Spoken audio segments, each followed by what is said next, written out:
Here's our TED Talk about penicillin as we start this story.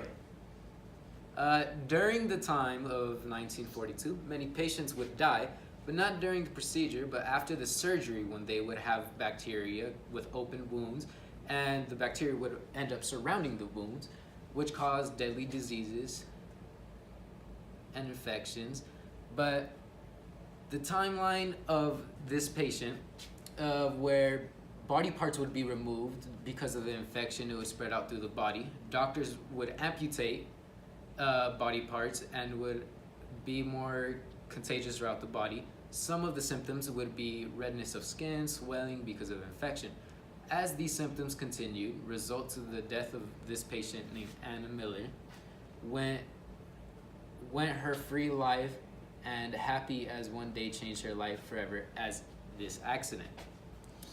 This will always remember, and as in this car accident, as she went through the hospital, lost her child when she was dying from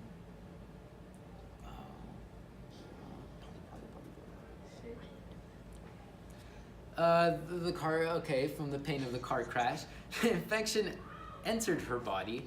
As she was dying, a man offered to use a new drug they have been working for 20 years and was ready to be used.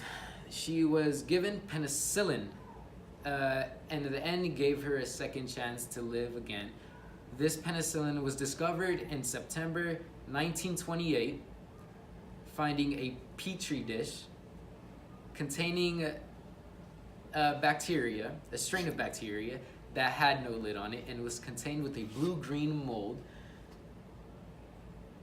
that became the most powerful drug, penicillin. It was an antibiotic.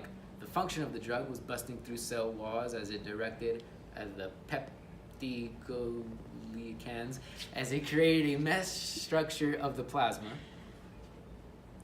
membrane of the bacteria cells, which made strength of the cells.